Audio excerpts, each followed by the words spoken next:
Okay, so let's just jump right in. Could we actually build a machine that's smarter than us? And I don't just mean, better at chess or recognizing faces on your phone.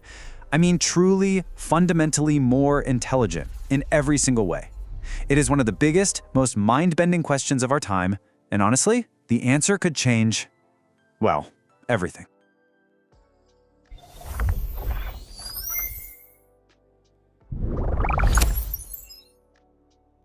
Because look, when we're talking about creating an intelligence that surpasses our own, this isn't about the next cool gadget or some smartphone update. No way. The stakes, they literally couldn't be higher. It's like we're standing at this massive crossroads, with two completely wildly different futures waiting for us. Down one path, a full-on utopia. I mean, imagine a world where AI solves our biggest problems. We're talking curing cancer, fixing climate change, ending poverty, the whole shebang. But down that other path, that's where it gets dark. We could be looking at human extinction or, being permanently controlled by the very thing we created. It's the ultimate cosmic gamble, right? High risk, high reward. So the big question is, how do we even get from where we are now to that? Well, to get a handle on it, we've got to understand the different levels of AI. The easiest way to think about it is like a ladder. A ladder with three really important rungs. Okay, so that first rung, that's where we are right now, today. It's called Artificial Narrow Intelligence, or ANI for short. This is basically any AI that's a genius at one specific thing. Think about ChatGPT writing an email for you, or your phone's facial recognition. It's incredibly powerful for sure, but its intelligence is stuck in one box, one narrow domain. All right, moving up to the next rung. This is the big one, the holy grail of AI research, Artificial General Intelligence, or AGI. Now, this would be a machine with the same kind of flexible, do-anything intelligence that we humans have. It could learn, it could reason, it could solve new problems in pretty much any field, just like you can. Get this, an AGI could, in theory, enroll in a university and earn a degree, all by itself. Wild. And that brings us to the top of the ladder, the final and, for now, theoretical rung, Artificial Superintelligence, or ASI. And listen, this isn't just an AI that's a little bit smarter than us. We are talking about an intellect that blows past the smartest human minds, think Einstein, Da Vinci, in every single domain you can imagine, from scientific creativity to social skills, everything. So there you have it. That's the ladder. We go from the specialized ANI we have today to the human-level AGI, and then to a potentially godlike ASI. And boom, just like that, you now totally get the AI intelligence spectrum. But here's where it gets really interesting. The real question is, how fast could we actually climb that ladder? Because here's the most mind-bending part. It's not just that we might climb the ladder, it's the speed it could happen.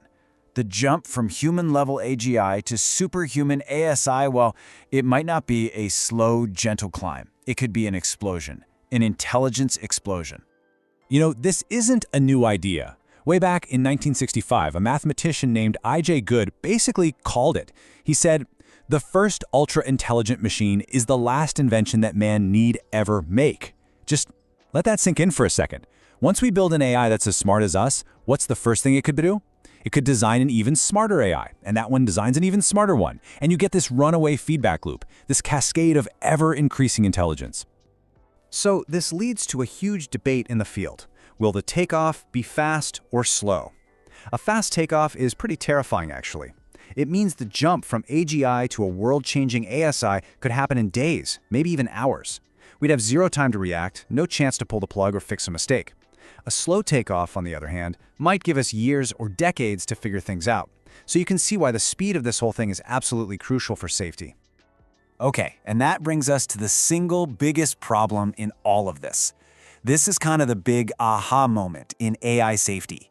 And I promise you, it has nothing to do with evil robots from the movies with glowing red eyes. The real danger, it's something way more subtle and honestly, way more unnerving. So, forget all the sci-fi stuff about AI hating us or wanting revenge. Just ask yourself this one simple question. What if a super intelligent AI isn't evil at all? What if it's just really good at its job, incredibly logical and competent at achieving whatever goal we give it? This is where a famous thought experiment called the paperclip maximizer comes in, and it explains this perfectly. So imagine you build a super AI and you give it a totally simple, harmless-sounding goal. Make as many paperclips as you can. while the AI, being super smart, starts turning all sorts of stuff into paperclips.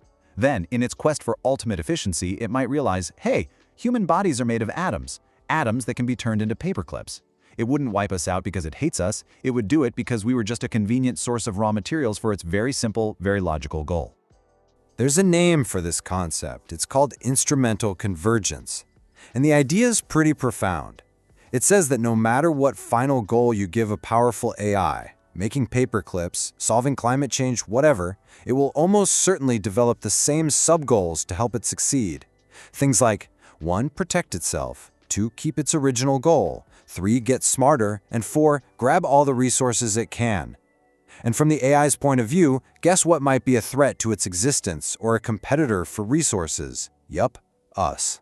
That is the core of the alignment problem. How in the world do we give an AI goals that don't accidentally lead to it viewing us as an obstacle? So, how do we solve this? Well, that's the million-dollar question, isn't it? It's the great debate happening right now. The world's smartest people are scrambling to figure this out, in what one philosopher, Nick Bostrom, perfectly called philosophy with a deadline. And let me tell you, they are not all on the same page. On one side, you've got people like Nick Bostrom and Stuart Russell, who are basically saying, whoa, hold on, this is a massive risk. We have to solve this alignment problem before we build anything too powerful. Then you've got the super optimist, Ray Kurzweil, who sees this amazing future where we merge with AI and live forever. And then, all the way on the other end of the spectrum, you have someone like Eliezer Yudkowsky, who thinks that if we build an ASI, human extinction isn't just a risk, it's pretty much the default outcome. He thinks we should just stop, full stop. So here's the bottom line. This isn't some far-off science fiction story anymore. It's happening right now. In labs all over the world, people are racing to build this exact technology. We are speeding towards that fork in the road we talked about at the beginning, that choice between Utopia and, well, Oblivion. And that leaves us, all of us, with the biggest question of all. Which future are we going to choose?